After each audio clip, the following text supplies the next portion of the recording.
Bonjour, il y a trois manières de fixer le montant de l'impôt. Soit un impôt forfaitaire, il s'agit des contraventions routières ou autres.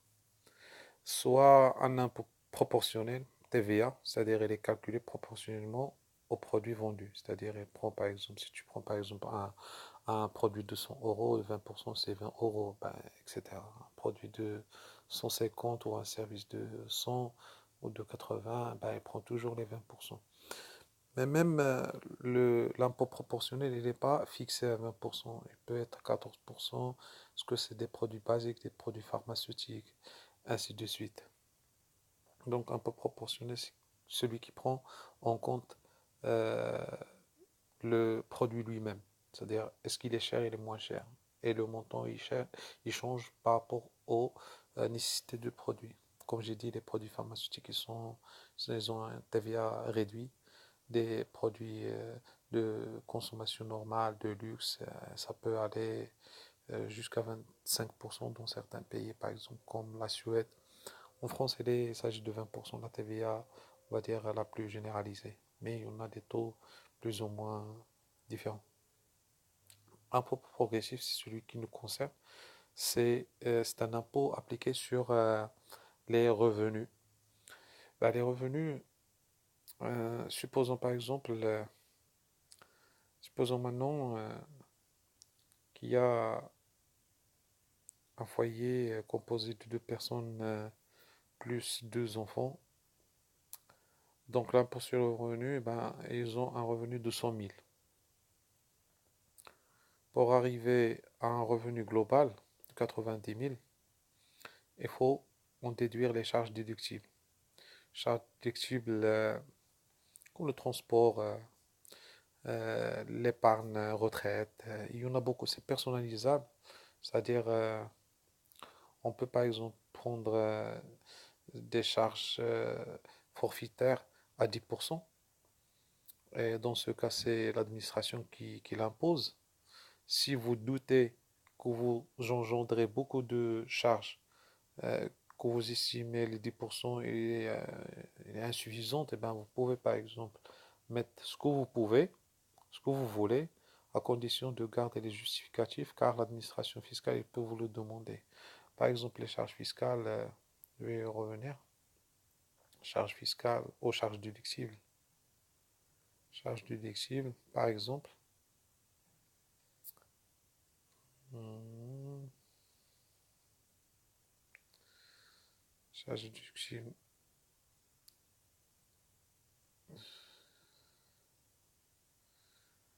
Voilà, charges déductibles. Sans charges déductibles dans une entreprise. Ah, voilà, déjà. On va passer. Particulier. Particulier.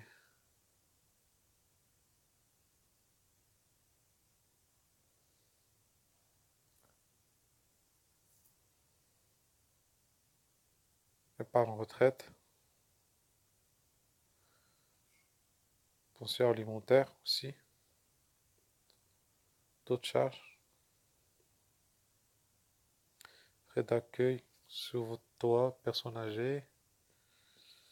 Versement effectué de retraite mutualiste du combattant, cotisation de sécurité sociale, tout ça, c'est des charges déductibles. CGS, CSG. Donc voilà.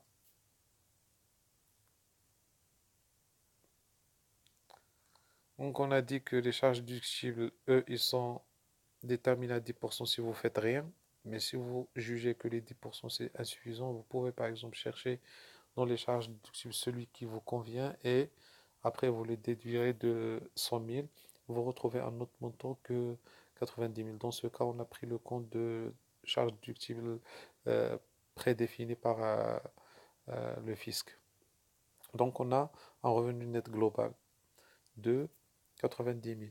Ce revenu net global, il va prendre en considération les parts fiscales. Les parts fiscales, par exemple, comme on a dit, deux foyers, ou une foyer, par exemple, un foyer de deux personnes, deux enfants, ben, il y a combien de parts sociales?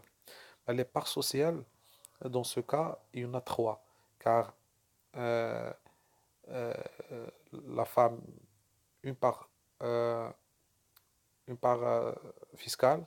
L'homme, la même chose, un, c'est 2. Et les enfants, un demi, ça fait 3.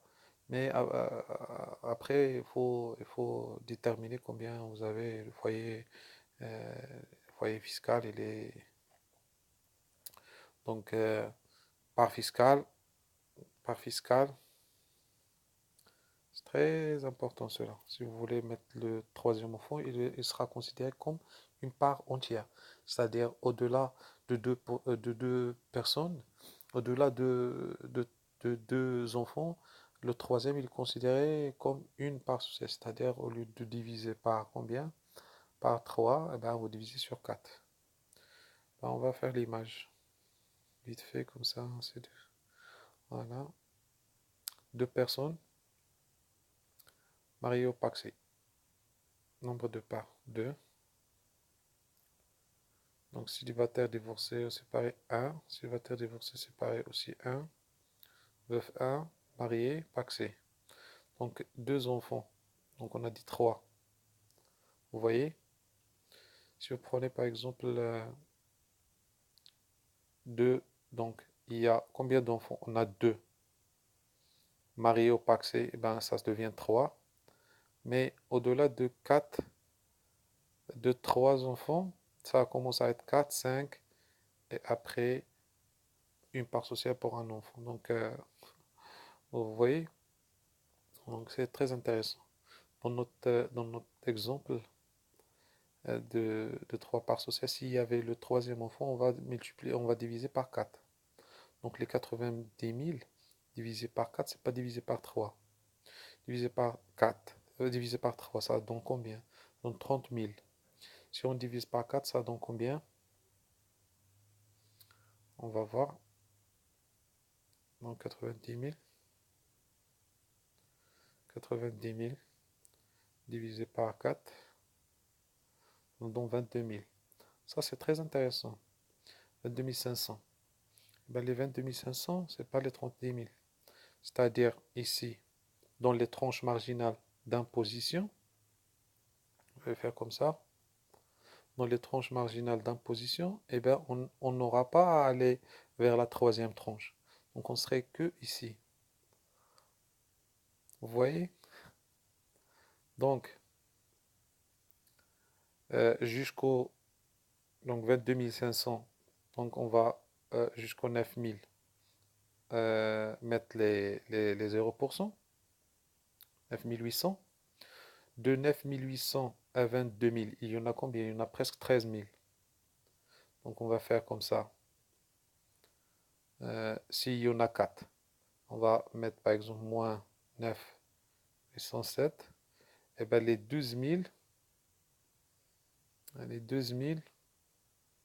on va faire exact 12 000 fois 0,14 dans 1700. Vous voyez? 1700 par part. Donc fois 4, c'est combien? 7000. Dans le cas de 3 avec les mêmes salaires, 4, 3, 7100. Dans le cas de 3 personnes, on paye 9800. Donc on a combien ici? 7000. Donc moins 9800. Donc 2690. Donc si vous avez 4, vous gagnez 2000. Ça c'est juste... Bah, mais si vous avez 4, vous dépensez aussi. Donc il faut faire des choix euh, judicieux. Donc on a dit que... juste pour revenir aux tranches marginales d'imposition, car c'est très intéressant. Tranche marginale d'imposition, voilà, 30 et au-delà de toute façon, 72 millions, on a peu qui touchent ça, vu que le revenu médian en France, il s'agit de 22 000, donc pas exagéré. Donc voilà, ça c'est juste à titre d'exemple. Il y en a 5 tranches. Tête. Vous voyez? Les tranches, c'est ici. C'est les mêmes tranches qu'ici. Vous voyez? 30, 14, 0, 41 ici. Ben, ceux qui sont dans le climax, il faut faire de la défiscalisation et d'autres choses. Ça c'est pas très intéressant de savoir si vous étiez dans la catégorie première, deuxième, troisième. Donc voilà. Merci pour votre attention et à la prochaine vidéo. Si vous voulez savoir quelque chose d'autre que ça, donc on peut par exemple attaquer un forfaitaire ou proportionnel. Sinon, d'autres sujets, proposez-moi les sujets que vous voulez traiter de cette manière. On passe très vite. Et n'hésitez pas de mettre un like, de partager avec vos amis. Merci.